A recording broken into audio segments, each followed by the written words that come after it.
This is the version 4 tab from Elementor, and I can scroll left and right. When I did my first look at the Elementor beta version 3.34 and the new Elementor version 4 nestable tabs, I found a bit of an issue. I found that you couldn't have your mobile horizontal scroll of your tabs. And I know a lot of people really liked using that. There is a simple way that you can implement it.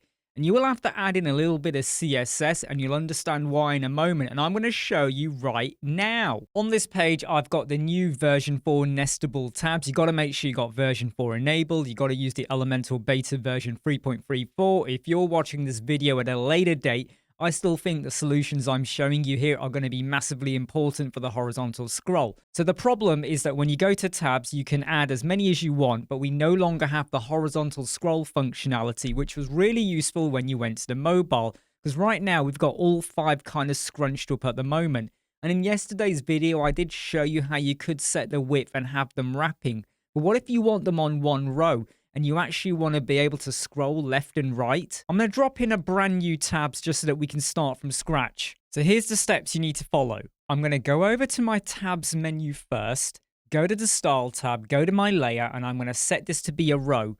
I will also say justify content to the start, because we're going to have left and right scrolling on there, and I want it to start at the start because that makes logical sense. I will also say no wrap, sorry. We're on row. Justify content to the start, but no wrap. I don't want it to wrap at any time. Then I will go down to where we have size, and I will now set the overflow to be auto. This is important, okay? Because if you do not have this set, it's just going to keep scrunching up. Then I'm going to go to my first trigger, and I want you to go down to where you have size, and I want you to set the minimum size or the minimum width to be 100. You can go for 50 pixel, 200 pixel. You can pop in 20% as well. Then I want you to do that to the tab 2 trigger. Just go to the minimum width and add in 100. You could, if you want, create a class as well and just keep applying that class, but I'm just going to rush through this for you.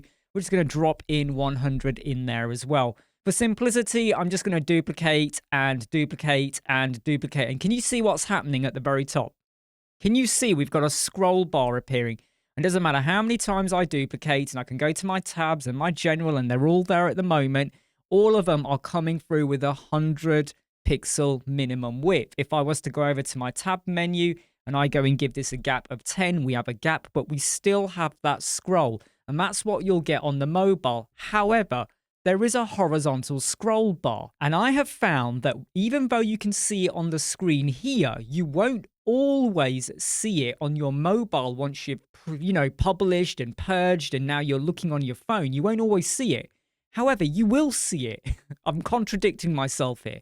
You won't always see it properly, but there is like a little scroll and you will see it as you're sliding left and right. And I found that really, really off-putting. So how do we get rid of that scroll bar and not lose the functionality where you can move left and right? Easy. You add in a bit of custom CSS. So you go over to your tabs, go to style, go to custom CSS, and down here, you're going to drop this code in. And now the scroll bars have disappeared. You haven't removed the functionality. So even though it doesn't look like, I can't really do it when you're in preview or whatever. You got to actually be on your mobile to show it.